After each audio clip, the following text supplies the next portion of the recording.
Well, good afternoon. Dominic Steele is my name. Welcome along to the Pastor's Heart for another week.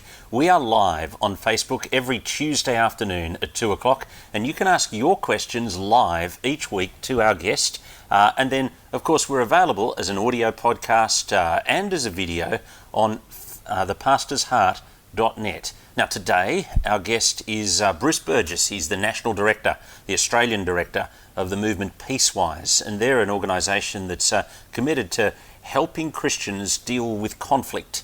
And there's lots of questions because there's conflict everywhere, but particularly today we're going to be thinking about conflict in the church. And so, Bruce, welcome along. Hello, Dominic. Thanks for joining us.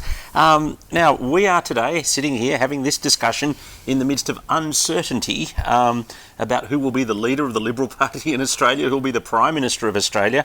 I don't want to talk politics, but unity, because I heard Malcolm Turnbull just an hour or so ago say that in politics, disunity is death. Is that true in the church as well? Well, that's entirely true for the church. And the truth that Malcolm has revealed for the world in terms of politics is actually getting to the heart of the fact that in community, well, people live in community, mm-hmm. and if they are in disunity, well, then that breaks the community. And mm-hmm. so if we think about a church context, if there's conflict, that means that that body of people is not heading in the one direction. They will be internally consumed, as we see in mm-hmm. the political sphere, and their ability to achieve their mission will be severely compromised. Right. Okay. So, therefore, as a pastor, I want to just think, I'm never going to have conflict. I just go on with trying to keep the mission of the church focused about Jesus. But I heard a throwaway line, I think it was from you, a few weeks ago, where you said, pastors are insane if they don't think they're going to need to deal with conflict. What did you mean by that line?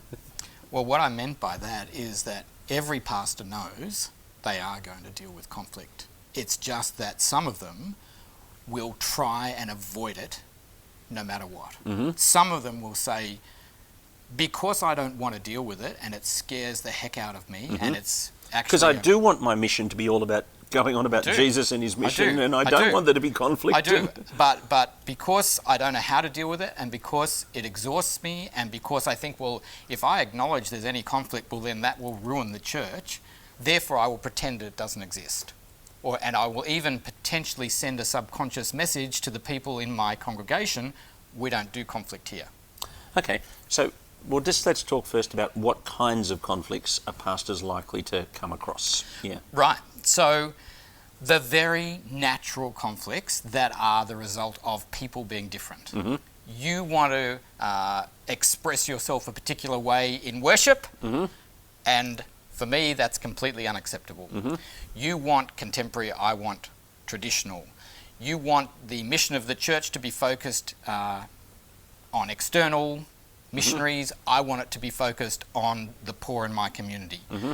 You want the preaching to be done a particular exegetical style, I want it to be topical. Mm-hmm. My preference being different to yours, my personality being different to yours, my priorities being different to yours, my values even potentially, and my beliefs being different to yours mean that those things are going to come into tension. Okay, we've established all the areas you're wrong. Oh, does he need help? Yes, Dominic. So this is going to be a good session. So what's the way forward? Well, I mean, the first way forward is actually theological rather than practical. Mm-hmm. I mean, I know as human beings we want to quickly get to the solution, mm-hmm. but given that we live in a church community, we actually need to get our thinking about conflict right first. Because one of the things that sits behind the avoidant behaviour is conflict. Somehow, my mm-hmm. gut tells me, mm-hmm. and I follow my gut tells me conflict is bad. Mm-hmm. Therefore, yeah, well, that's how I feel. Yeah. Conflict is bad, therefore I have to avoid it, and conflict is sinful. So you're saying, actually, that's not necessarily the case. Correct. In a fallen world, conflict is inevitable. Mm-hmm. we are going to experience the conflict in our lives on a regular basis. We look at our families, we look at our social networks, our clubs, our churches. So how do you do healthy conflict? Well, the first thing is to accept that conflict is neutral. The Bible doesn't say, yes, it's bad, or no, or that it's good. It actually says that the key to responding well to conflict is to respond in a God-pleasing way. So not that conflict itself is bad, but in fact, sometimes it's going to be excellent. It can be excellent. And I mean, the healthy conflict of ideas is exactly that. Yeah, I mean, I remember a junior team member joined our staff meeting at some stage a few years ago, and they were a bit shocked at how vigorously we were debating an issue in the staff meeting, and because they'd only ever seen us in complete agreement, you know. But actually, it was the workshopping of the ideas out of which the best idea came. Yeah. So conflict actually, towards the end of his letter to the Corinthian church, in 1 Corinthians, Paul talks about, he says, you know, after all the conflicts that have happened in that church, he's getting to the end and he says, so whatever you do, whether you eat or drink or whatever you do it all for the glory of God. So a foundational principle is, even in the midst of conflict, seek to glorify God, to please and honour him. So look for how can I trust and honour God in this situation? How can conflict be an opportunity for God to work, rather than just some huge disaster where God's left the building?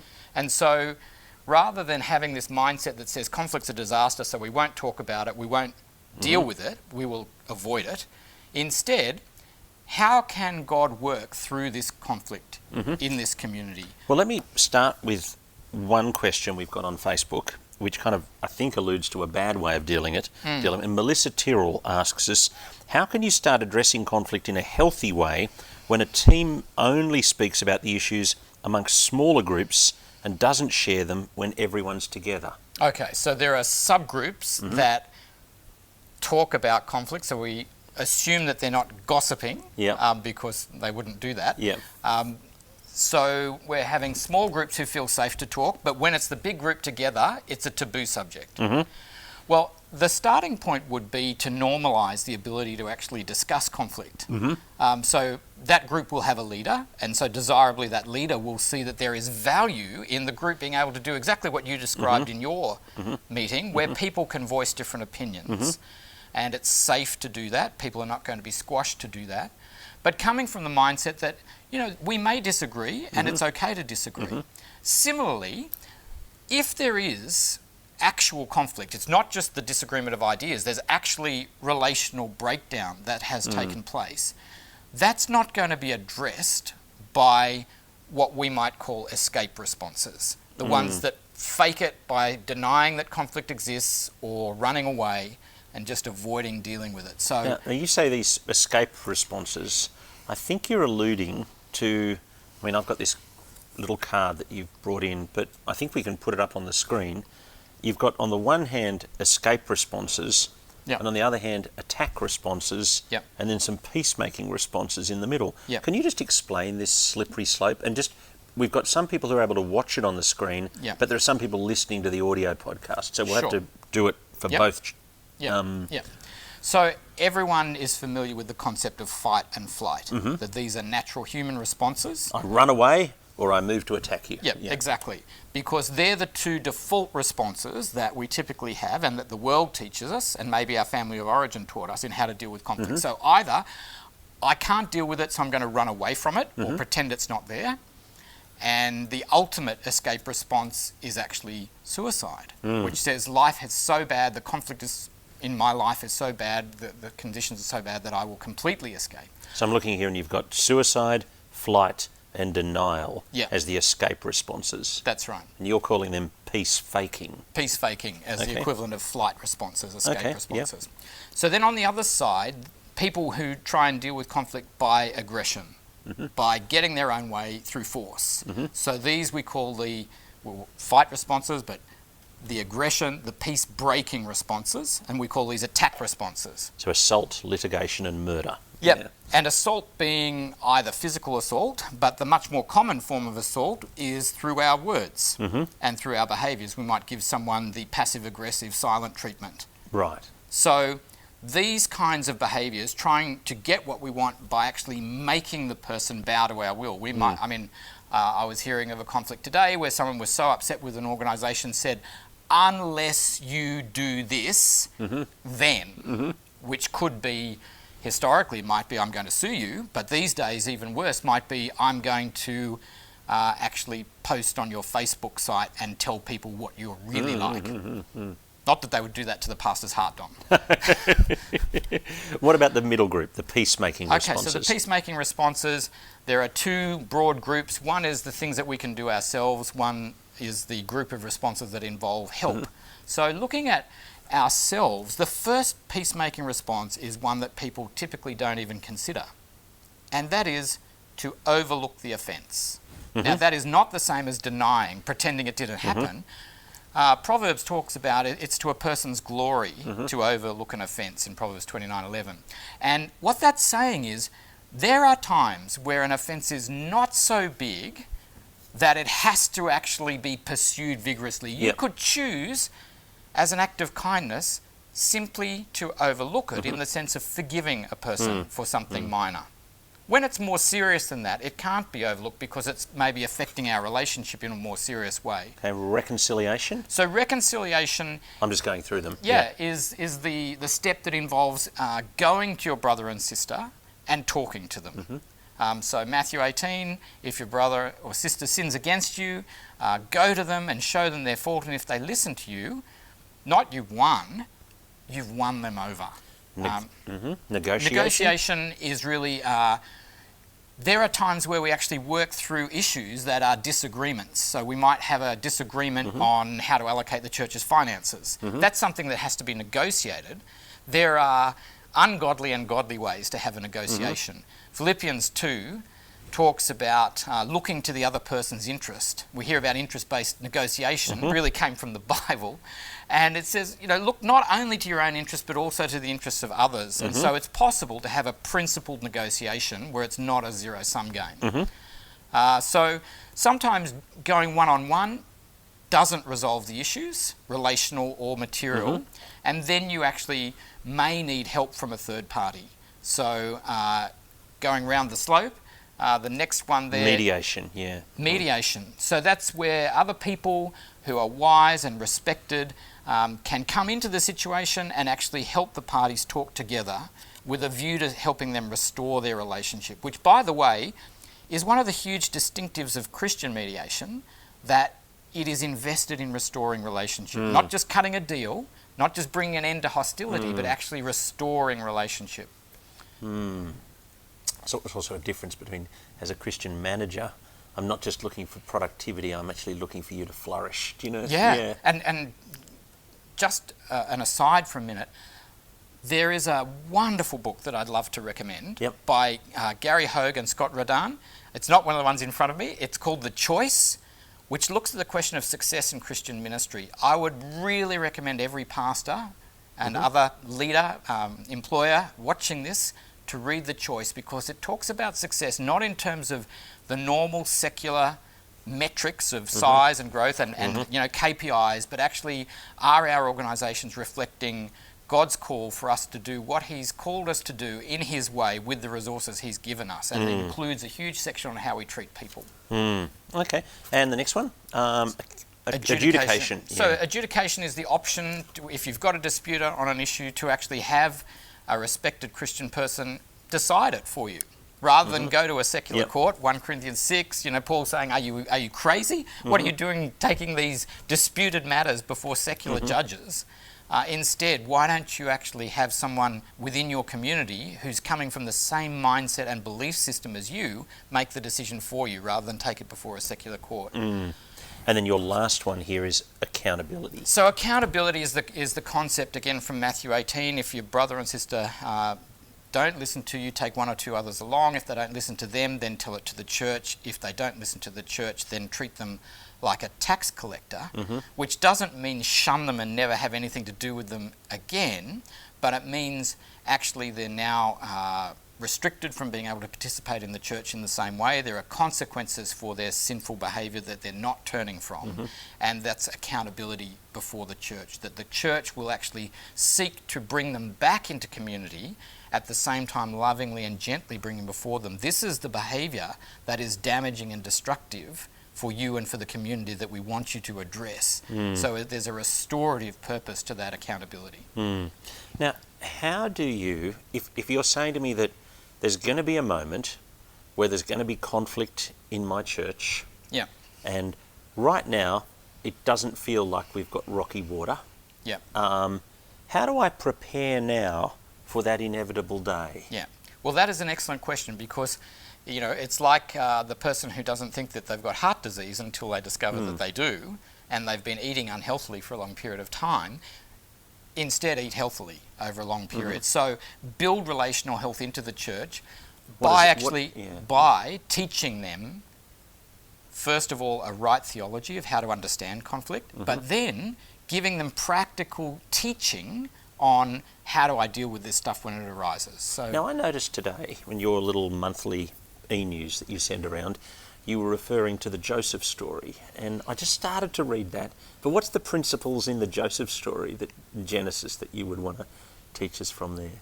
Okay, so that particular devotion was focusing on glorifying God, that even in the midst of the difficult situation that Joseph was facing, and he was treated unjustly, he was, subjected to sexual temptation, etc. So the guys, I've got big problems. My brothers have thrown me down a well.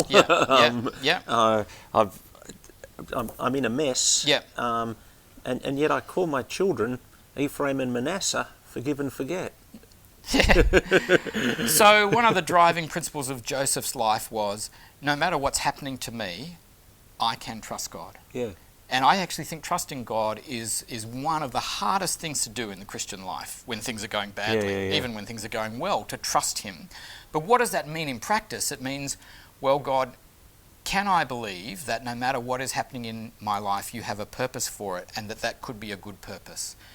It could include, for example, the opportunity to serve others in the midst of a conflict. So Joseph, as we know, was placed in Egypt, was subjected to all kinds of terrible things, but towards the end of the book he says, you intended it for harm, but God intended it for good, and he saved Egypt by having them provisioned through the famines. So sometimes we might be dealing with a really difficult person. It's not just us. They have trouble with everyone, but no one has had the gentleness of heart, or maybe the skill and desire to have a loving conversation with them and say, so how do you do that? I mean, I'm just thinking of a woman right now. Yeah. And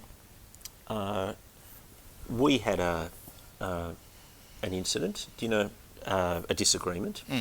And I was trying to work out, was it me? And I rang up another pastor that used to interact with her. And I said, I'm just trying to work out this situation. He said, sometimes someone tells you a story and you think, oh, that's totally different to my experience with that person. And sometimes somebody tells you a story and that's exactly the same as my interaction with that person, and I'm not surprised at all. Now, how would I handle it differently in those two different situations as a pastor? Well, let's pick the one where it's the same story. Yeah, that she's got a history of kind of dominating, breaking, whatever. Yeah. So, a few things. First of all, Romans 12:18 says, if it's possible, as far as it depends on you, live at peace with everyone. So part of that is a recognition that you're called to be a peacemaker and to do everything in your power to bring peace into that relationship, but you're not God. And you can't make peace. So sometimes there is a recognition that it may not be possible at this time with that person. But secondly, if you prepare your heart well so that the conversation is gentle, that's a really good start. You prepare, you ask for God's help. The preparation before the conversation is hugely important in having the conversation. And also begin with, let's say this lady's name is Fran. Let's call her Fran. Fran, I want to talk to you about our relationship. And I want to start by saying how much I value my relationship with you. That you're an important person in my life and in this community, and there's a fracture. And I'd love us to be able to talk and see if we can get things back onto a better track. So starting with not, this is what I need you to change, but you matter to me. Our relationship matters. It matters to God. So affirming them.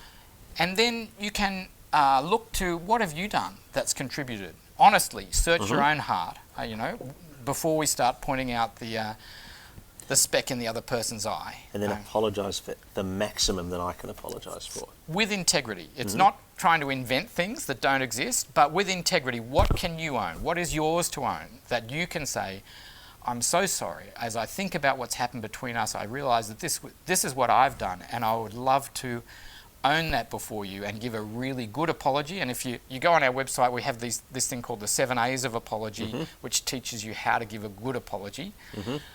Apologise, and then it's possible to say something like, would it be okay if I share with you some things that I've experienced that have impacted me? So it's not, and now I'm going to nail you to the wall, now that I've got my bit out of the way, but can I gently raise with you some things that I would like to discuss because they're impacting me, and see how that conversation goes. You might find a receptiveness if she feels that you're not trying to actually attack her. You actually have a genuine desire to seek to restore something. If you raise it in a gentle way, still with courage, I mean, it's still hard to have that conversation, she may actually recognise something that this is not something just between her and you, but it actually applies in all of her relationships. And that's the case with the person where the story is the same, whoever you talk to. If it's the one-off and that wasn't that person's experience, there would be an even greater chance that that kind of conversation is going to go well. And then following the conversation forward, move into the part of seeking to work through the issues and to forgive each other. And part of that is when you're apologising, actually saying the thing that we very rarely hear in an Aussie context, and I suspect in a world context, will you forgive me? And I don't like saying it because it makes me so vulnerable. Yeah, exactly, it does. And that's one of the reasons we don't say it, because of our pride. And because it's out of our control then. They may forgive us. And so if it's a big thing, we may say, I hope that you can forgive me in time, because it may take them time to be able to forgive you. But the thing is, it opens the possibility that they might say yes. And if they say yes, I forgive you, Dominic, something wonderful has happened. Some restoration has taken place. Even if there was a sort of a détente that had happened because of the conversation before, asking for forgiveness and receiving forgiveness takes things to a different place. We've got a couple of other questions I want to bring to you. One of them from James Flavin, and he's asked, how do we teach peacemaking to our children? Right. So, first of all, our children are watching everything that we do, so we are already teaching them. What we do in front of them will teach them. So it's the way I relate with the phone company. Yep, it's the way I relate with the phone company, with the awkward family member, and with them. So in my family, I have learned a lot from my children. They have helped me to change in areas where I needed to change, and I've sought to teach them some of these principles so that they know how to apologise, how to forgive, how to raise issues. In a more structured sense, Peacewise as a ministry has for the last decade focused on adults, but in the last 2 years we have been working like crazy to develop material that can be used to teach these principles to children, because they are the future of our nation. And so... So I've got a question exactly on that, so let me just go to that. Karen Davidson's asked, in a school setting, we can see that children don't know how to handle conflict well, and they are often not helped by the adults in their lives, teachers and parents. Often they're given bad advice or bad models. She understands Peacewise is developing some resources for children and youth. Can you tell us a bit about it? I can. That sounded like that was where you were going. It was where I was going. So this that I'm showing you here is the children's version of the slippery slope that we had up earlier. Peacewise has developed material that is available now from years 7 to 10, 2 different courses, and we're doing more, to actually give teachers and parents and youth group leaders and homeschoolers material that they can use to teach these principles to children. So it's video-based lessons, interactive content, in-class activities that they can use so that this stuff becomes part of the relational DNA of our children, because they are facing conflict more than even we did. It is endemic in our society. And how they handle relationships is going to be a massive impact on the rest of their life and all the communities that they belong to. So this material is being developed. It's already available for some school years now, and it's at peacewisekids.org. And that is because we believe this is such a strategic thing to be doing, to share materials that can be used to teach these principles to our children. Can I try a parenting idea out on you that we found helpful that then has impacted our marriage? In terms of a kid does something wrong, we reserve the word saying just, oh, I'm sorry about that, for when it was an accident. But when they'd actually done something wrong, they had to say, Mum, Dad, I should not have stuffed my sister's pyjamas down the toilet, or hypothetically. Would you please forgive me? And really that request for forgiveness again.